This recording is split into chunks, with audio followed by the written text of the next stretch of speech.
I want to do a review on this Harbor Freight two-piece spray gun kit. A guy that I work with borrowed this to me. I just wanted to try it out, see what I liked. He wanted me to tell him how I liked it.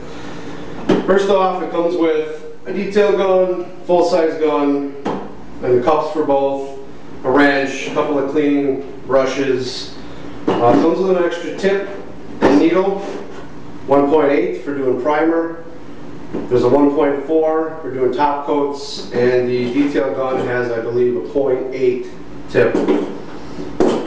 One thing I don't like about these kits that come with two needles for the same gun is it kind of promotes you to spray primer through the same gun. You're spraying your base coats and your clear coats through. I don't really like that, especially if you're using a catalyzed primer.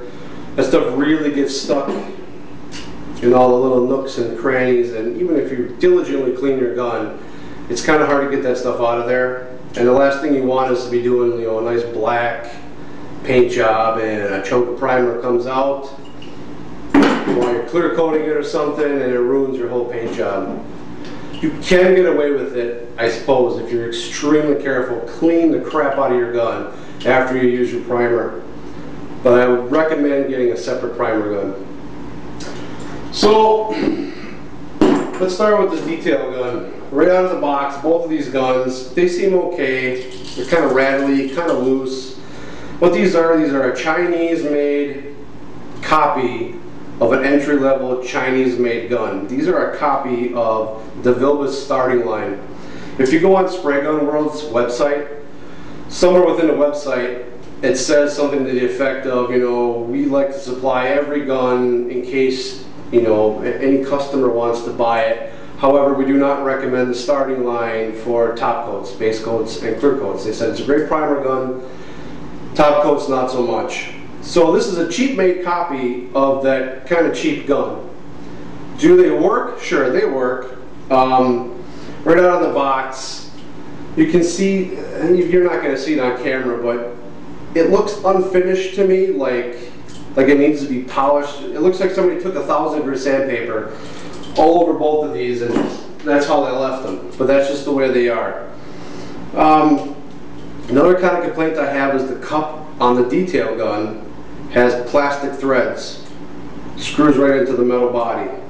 If you go on Harbor Freight's website and read the reviews for this gun, you're going to find complaint after complaint about these plastic threads.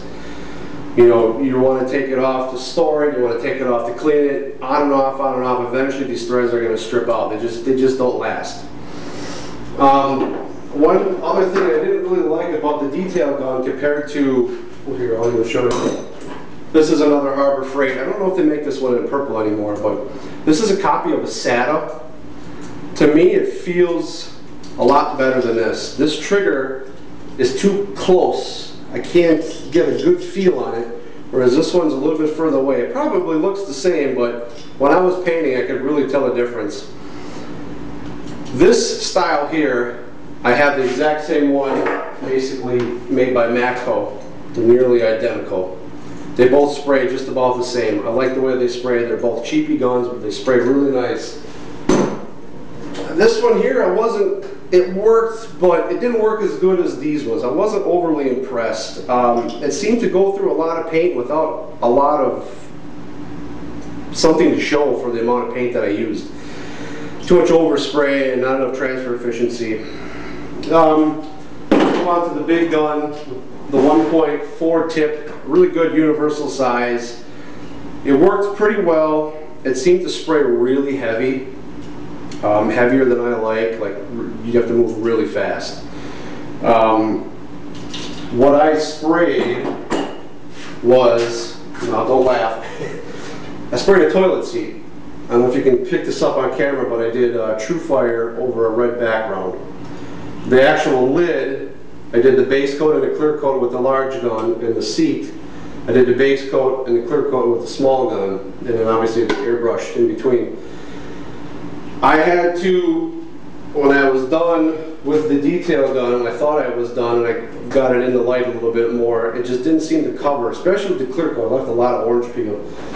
So I went over it real quick with the large gun just to kind of even it out. Now this kit goes for like 50 bucks. I think it goes on sale. I think it's regularly $60. Goes on sale for 50 bucks. Is it worth it? I suppose it's worth it if you're a beginner starting out. It's not bad. It worked okay.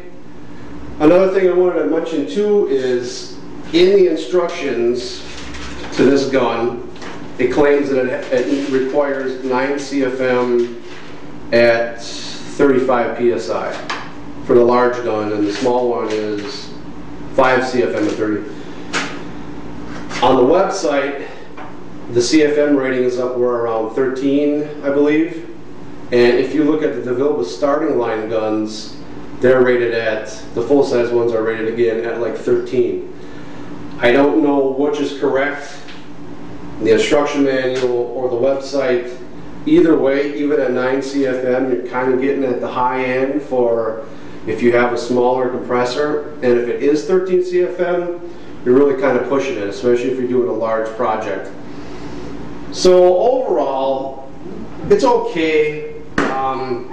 If you got a couple of coupons or something that you want to use and you have a Harbor Freight by you and you just have to have it, it's a good starter. Would I really recommend it? Probably not. I'm going to do another review on a different gun that I did a different toilet seat with that I like a lot better. So check that one out, and I'll see you then.